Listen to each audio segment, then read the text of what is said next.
तो आज 2-3 प्रश्न हैं। कुछ लोगों ने पूछे कमेंट में, तो उन पे बात करेंगे। एक प्रश्न है, ध्यान कितने प्रकार के होते हैं? और कैसे पता चलेगा कि आप ठीक कर रहे हैं ध्यान? एक और प्रश्न है कि कुछ लोग तो कई सालों से ध्यान कर रहे हैं और खुश नहीं नज़र आते, तो वो कैसा ध्यान कर रहे हैं?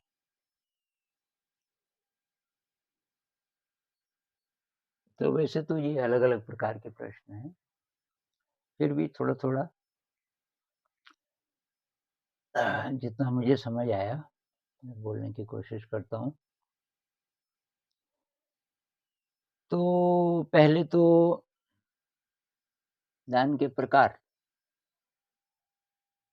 तो ध्यान की बहुत सारी डेफ़िनेशंस हैं। मतलब एक डेफ़िनेशन तो ये है कि आपका मन चुप हो जाए। योगः चित्तवृत्ति निरोधः, पतंजलि जी बोलते हैं, ध्यान का मतलब है योग, मतलब ध्यान ही को बोलते थे, कि ध्यान का मतलब है मन आपका चुप हो गया, शांत हो गया। चित्तवृत्ति निरोधः, कोई वृत्ति नहीं है मन में, कोई एक्शन नहीं है, कुछ नहीं सोच रहे आप, तो पास्ट, फ्यूचर सब खत्म हो गया। तो ये तो कहना चाहिए कि अंतिम लक्ष्य है। मतलब ऐसी स्थिति आ जाए तब तो बात ही क्या है। पर बहुत सारे लोग उसी को बोलते हैं ध्यान, और बात भी सही है वैसे तो। स्थित प्रज्ञ हो गए आप, एक ये भी शब्द आता है। स्थित प्रज्ञ मतलब प्रज्ञा में स्थित हो गए, एकदम स्टिल, स्टिल माइंड, मन एकदम चुप हो गया। लेकिन ऐसी स्थिति आए कैसे? तो उस तरफ जाने के लिए आप जो करते हो तो उसको भी ध्यान बोलते हैं। आप साँसों पे ध्यान लगा रहे हो तो वो भी ध्यान है। आप नाम का जप कर रहे हो, जिस भी नाम को जो मानता है। कोई गुरु मंत्र है कि गुरुजी ने मंत्र दिया तो उसका जाप करते हैं बार-बार, बैठ के भी और कुछ लोग हर समय भी। तो वो भी ध्यान है। लक्ष्य क्या है? मन एक ही चीज़ पे, मतलब निर्विचार तो नहीं है पर एक विचार हो गया। तो कहते हैं ना कि निर्विचार से पहले एक विचार आसान है, तो ये भी ध्यान है। अच्छा, किसी शब्द का आप सहारा नहीं ले रहे, आप केवल साँसों पे ध्यान लगा रहे हैं, शरीर को महसूस कर रहे हैं, जैसे विपस्सना में होता है, वो भी ध्यान है। आप अपने मन को देख रहे हैं, मन में जो चल रहा है और मन की जो स्थिति है, जिसको बुद्ध कहेंगे चित्तानुपස්සना और धम्मानुपස්සना। अब इसका अभ्यास नहीं कराते, ये जो भारत में ज़्यादातर सेंटर्स हैं, जहाँ विपस्सना मेडिटेशन होता है, तो शरीर और साँस बस इसी की प्रैक्टिस कर कराते हैं। तो मन को देखना, इसकी प्रैक्टिस बहुत कम कहीं-कहीं होती होगी शायद, तो वो भी ध्यान है। कुछ लोग साँस के साथ की, जैसे एक है सोहम, सोहम, सोहम, सोहम, साँस मतलब मन ही मन में बोलो, साँस अंदर जा रही है, बाहर निकल रही है, अंदर, और साँस को तेज़-तेज़ लो वगैरह-वगैरह, एक प्रकार का प्राणायाम। तो ये अगर आपने आधा घंटा कर लिया, तो मन शांत हो जाता है। तो उसको भी लोग ध्यान बोल देते हैं। तो बहुत प्रकार की विधियाँ हो सकती हैं। कुछ लोग कहते हैं कि चक्रा मेडिटेशन, आपकी जो रीढ़ की हड्डी है, उसमें अलग-अलग जगह ऊर्जा के अलग-अलग चक्र हैं, और उन पे ध्यान लगाओ कुछ-कुछ देर के लिए, एक चक्र पे, दूसरे चक्र पे इत्यादि। तो वो भी ध्यान है। कुछ लोग कहते हैं यहाँ पे ध्यान लगाओ, या किसी एक ऑब्जेक्ट पे ध्यान लगाओ। कुछ लोग त्राटक करते हैं। त्राटक मतलब जैसे दिया जला दिया आपने 6-7 फुट दूर पे, हिलना नहीं चाहिए। उसको ध्यान से देखते रहो, उसको त्राटक बोलते हैं। तो इस प्रकार की बहुत सारी चीज़ें हैं। एक गुरजेफ एक संत थे, वो तो बोलते थे भई बैठ के मुझे नहीं विश्वास कि कोई ध्यान कर पाएगा, क्योंकि इंसान का तो बहुत चंचल है मन, तो बैठ के तो शायद आपका मन चुप होगा नहीं। तो वो एक्सरसाइज़ेज़ देते थे कि लकड़ी फाड़ते समय और किसी नई भाषा की जो कोई सीख रहा हो, इसके 10 शब्द याद करने हैं तुझे, लकड़ी फाड़ते हुए। तो उनका ये था कि शरीर एक्शन में है और उस समय मन को कोई काम दे दो। शरीर एक्शन में जो काम आप कर रहे हैं, वो तो कर ही रहे हैं, उसके अलावा। तो ऐसी बहुत सारी विधियाँ हो सकती हैं। फिर विपस्सना मेडिटेशन में ये है कि बैठ के आप जितना अभ्यास कर सकते हो वो करो, लेकिन फिर चलते हुए शरीर खड़ा है, शरीर लेटा है, शरीर चल रहा है, शरीर काम कर रहा है और आपको हर समय महसूस हो रहा है अपना शरीर और या तो साँस। तो कुल मिलाकर के उद्देश्य ये है कि कैसे हम सजग रह सकें सारे समय।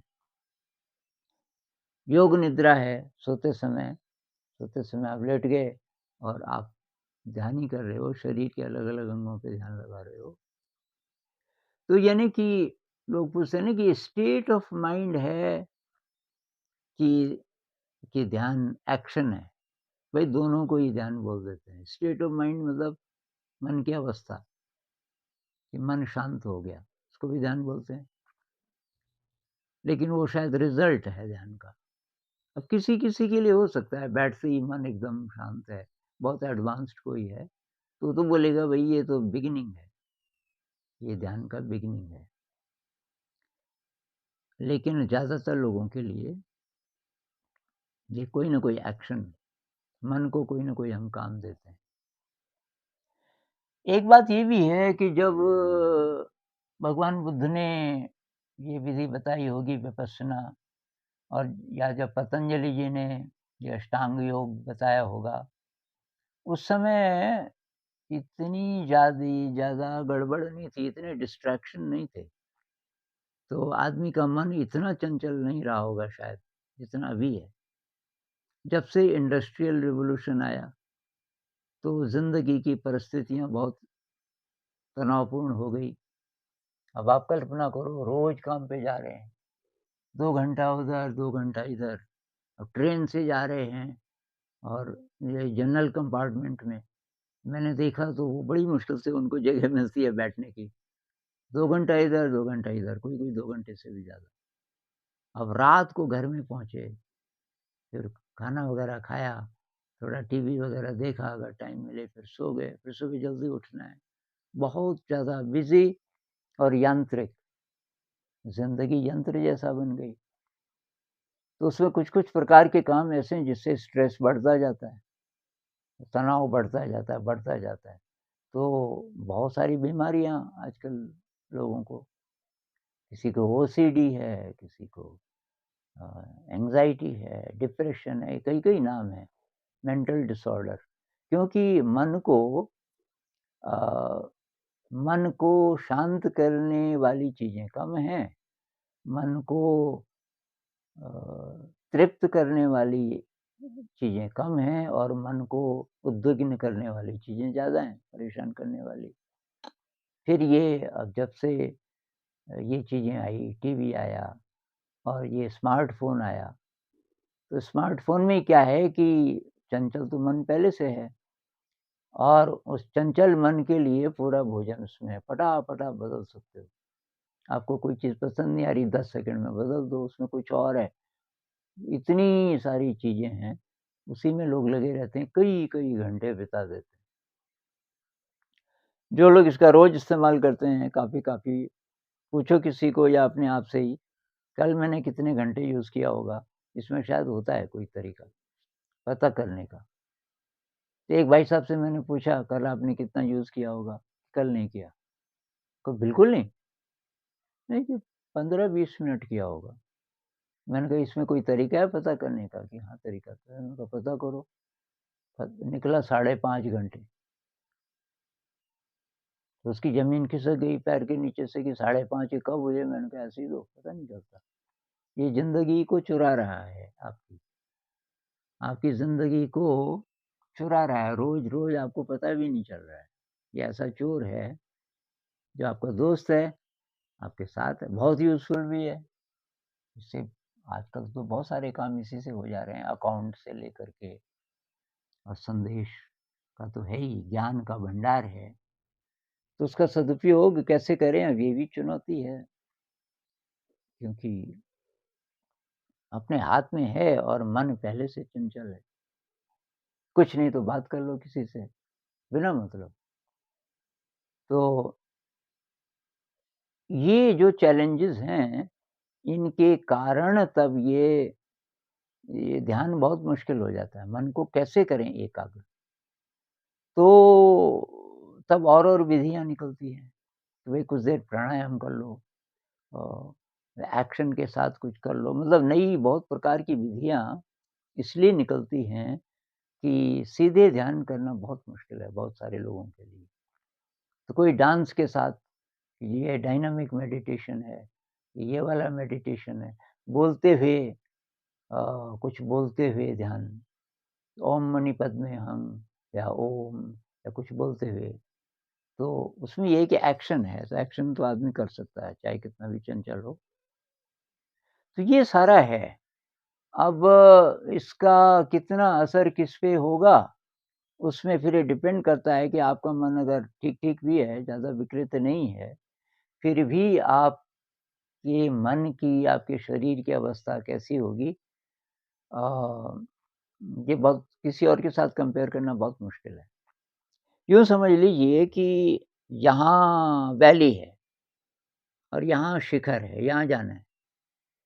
कोई यहाँ पे है, कोई यहाँ पे है, कोई यहाँ पे है, कोई यहाँ पे है, कोई यहाँ पे है, कोई बहुत नज़दीक है। तो इसका क्या मतलब, हर एक का शरीर एक जैसा नहीं है।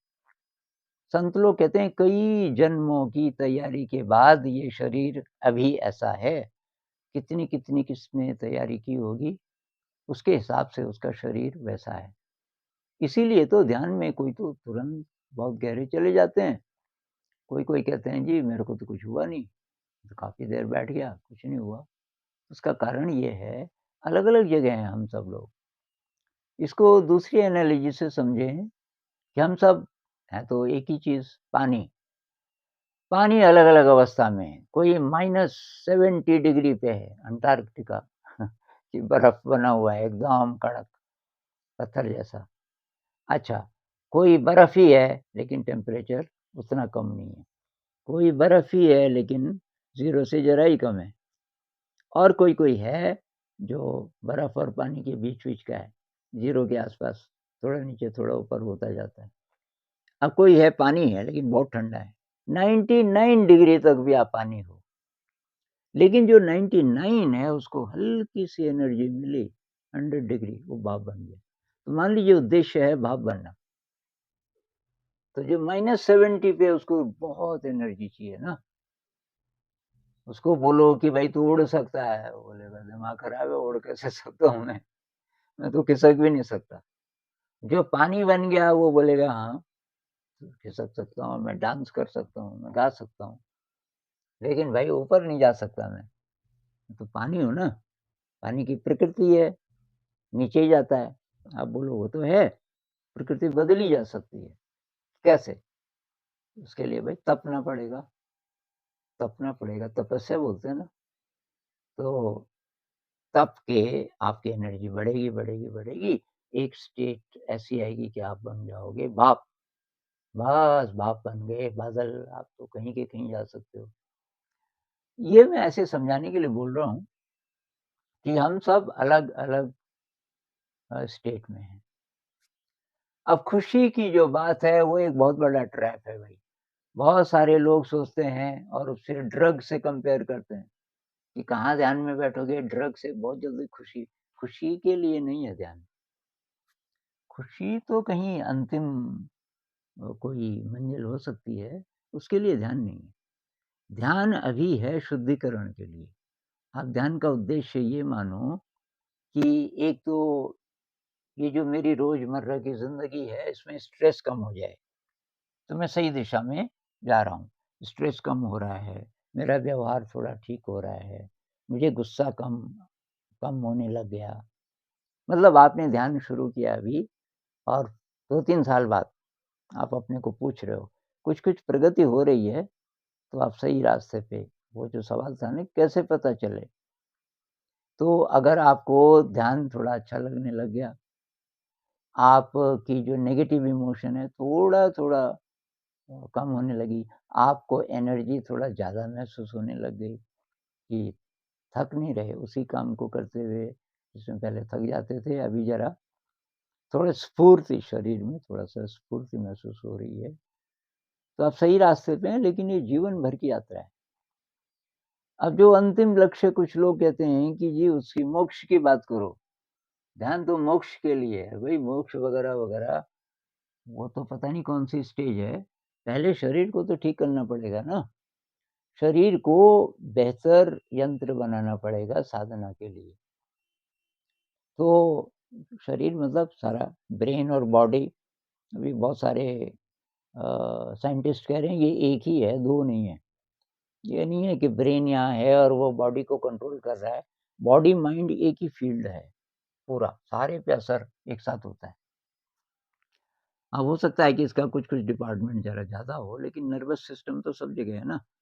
और वो कहते हैं जो बायो इलेक्ट्रिकल फ़ील्ड है, वो सारी जगह है, पूरे पूरे सिस्टम में है। तो इस पूरे सिस्टम को हमें धीरे-धीरे अच्छा बनाना होगा और बहुत जल्दी रिज़ल्ट के लिए तो करना ही नहीं चाहिए ना। रिज़ल्ट मत सोचो, रिज़ल्ट अपने आप सही होगा। एक और बहुत बड़ा ट्रैप, कई लोग सोचते हैं कि ये ध्यान करके तब मेरे नंबर ज़्यादा आ जाएँगे और मैं ध्यान करूँगा तो उस लड़की से दोस्ती हो जाएगी। ध्यान सांसारिक चीज़ों के लिए नहीं है, उल्टा भी हो सकता है कि आप ध्यान करने लगे और जो लड़की आपको थोड़ा बहुत बात भी कर लेती थी, अब वो और दूर चले गई। उसके लिए थोड़ी था ध्यान। ध्यान है आपका जो शरीर है, धीरे, धीरे, धीरे वो अच्छा होता जा रहा है। शरीर और मन बेहतर इंस्ट्रूमेंट बनता जा रहा है। एक और तरीके से सोचें कि एक म्यूज़िकल इंस्ट्रूमेंट है, सितार है कोई, बहुत समय से कोने पे पड़ा है, किसी ने ध्यान ही नहीं दिया। अब कोई कहता है यार ये तो बज सकता है, इसमें से संगीत निकल सकता है। तो तब क्या होगा? उसकी साफ-सफाई करके, उसको फिर ट्यूनिंग करना शुरू करेगा कोई जानकार। जैसे कहते हैं ना कि कोई मार्गदर्शक हो, कोई गुरु हो, कोई साथी हो, जो 2-4 कदम जो चला इस रास्ते पे, तो थोड़ा बहुत मदद कर सकता है। ये ट्यूनिंग, तो ट्यूनिंग से तो दुःख होगा ना पहले। भई तार कसे जा रहे हैं आपके, तो उससे तो दुःख होगा। इसलिए जितना शरीर मेरा गड़बड़ है, ध्यान से उतना ज़्यादा पहले दुःख आएगा, कष्ट आएगा। तो इसलिए ये विपस्सना मेडिटेशन में कहते हैं कि कष्ट हो रहा है, तो वो मुस्कुराते हैं जो गुरुजी लोग हैं, कि ये बहुत अच्छी बात है। कष्ट का मतलब शरीर बदल रहा है, काम चल रहा है सड़क पे, नई सड़क बन रही है। तो हैप्पीनेस अलग चीज़ है। दूसरी बात, ध्यान को सपोर्ट करने वाली कितनी चीज़ें हैं, जो आप करते हो। शील का पूरा पालन करते हो, चोरी नहीं करना, कुछ लोगों का प्रोफ़ेशन ही यही होता है। न्यूरोलॉजी की भाषा में कहें, आपके न्यूरॉन्स के जो नेटवर्क्स हैं, वो पैथोलॉजिकल बनते जाते हैं, मतलब गड़बड़ बनते जाते हैं अगर हम इन चीज़ों में हैं। क्या? चोरी, हिंसा, अ, गुस्सा, नफ़रत इत्यादि, नशा, इससे न्यूरॉन्स के जो नेटवर्क हैं, वो ग्रॉस होते जाते हैं। ग्रॉस का मतलब ध्यान की एनर्जी उनको अच्छा बनाती है। काम हम ऐसा कर रहे हैं कि वो उसको खराब कर रहा है, तो काम अच्छा होना चाहिए। इसलिए बुद्ध कहते हैं ना कि सम्यक आजीविका, सम्यक आचरण, आपका आचरण अच्छा हो इत्यादि, इत्यादि, वो 8 चीज़ें बोलते हैं इस प्रकार की। तो वो आप पता कर लेना, कभी और बात करेंगे उसके बारे में। लेकिन ये तो हुआ एक, शील। इसको शील बोलते हैं कि भाई नशा नहीं करना, चोरी नहीं करना, हिंसा नहीं करना, झूठ नहीं बोलना। तो इसकी प्रैक्टिस करनी पड़ेगी। झूठ में हम छोटी-छोटी चीज़ों में झूठ बोल देते हैं। यहाँ जैसे हमारे किचन में है, किसी ने अपना लड्डू रखा हुआ है ज़रा छुपा के कि भाई मैं बाद में खाऊँगा। कोई दूसरा आता है, उसको पता भी है कि यार शायद किसी ने शायद रखा होगा।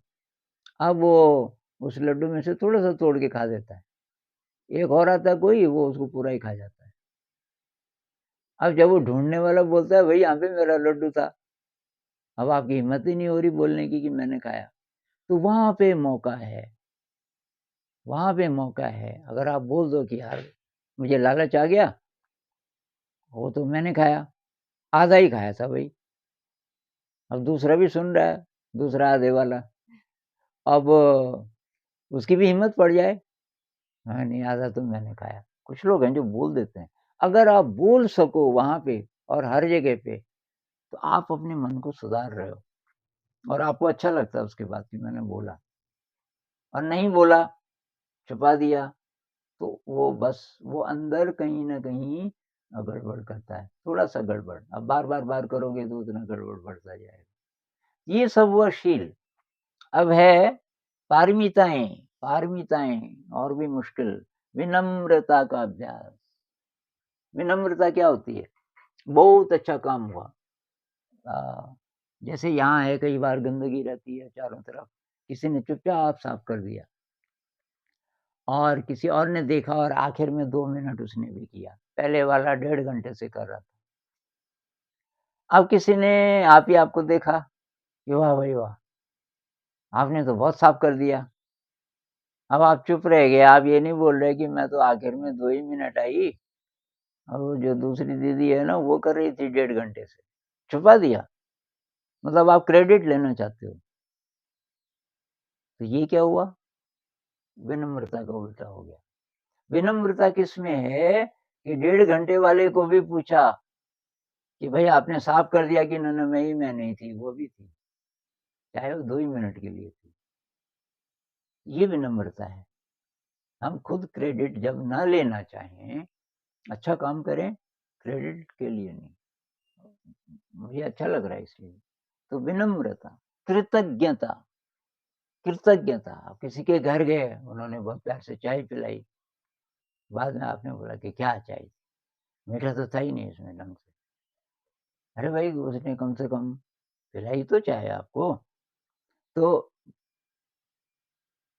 कृतज्ञता का मतलब ज़रा-सा भी किसी ने कुछ काम किया और आपके अंदर से जो धन्यवाद निकलता है, उसको बोलते हैं कृतज्ञता। निस्वार्थ सेवा, सेवा छोटी-छोटी चीज़ों में सेवा हो सकती है।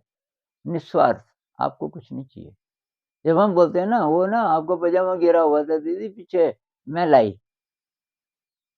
अब मैं लाई क्यों बोल रहे हो? निस्वार्थ नहीं हुई ना सेवा, क्योंकि आप कुछ चाहते हो बदले में। कि अच्छा, तू लाई, धन्यवाद यार। अब आपको अच्छा लगा, आपके अहंकार को अच्छा लगा। अब आपने चुपचाप रख दिया और भूल भी गए। नेकी कर कुएँ में डाल, नहीं बोलते? अच्छा काम करो और तो ये सब भी करना ज़रूरी है, ख़ासकर ये 3 पकड़ लो आप, विनम्रता, कृतज्ञता, निस्वार्थ सेवा। इसका अभ्यास अब हमारी नेचर नहीं होती बहुत बार, ना हम विनम्र हैं, ना कृतज्ञता का संस्कार है, निस्वार्थ सेवा का तो बिल्कुल ही नहीं है, तो अब क्या करूँ मैं? प्रैक्टिस करनी पड़ेगी ज़बरदस्ती, ज़बरदस्ती। तो तो ये सब है, अभी तो इतनी बात करेंगे पर खुशी के लिए, मज़े के लिए ध्यान है, ऐसा करोगे तो तब दुःख ही मिलेगा। क्योंकि खुशी कोई गारंटी नहीं है कि खुशी मिलेगी। पता नहीं कैसा शरीर है आपका ना, मिलेगी पता नहीं कितने साल बाद। खुशी नहीं है उद्देश्य। उद्देश्य ये है कि जीवन में ज़रा संतोष आना शुरू होता है। संतोष कि कुछ नहीं चाहिए। इस पे और बात करेंगे बाद में।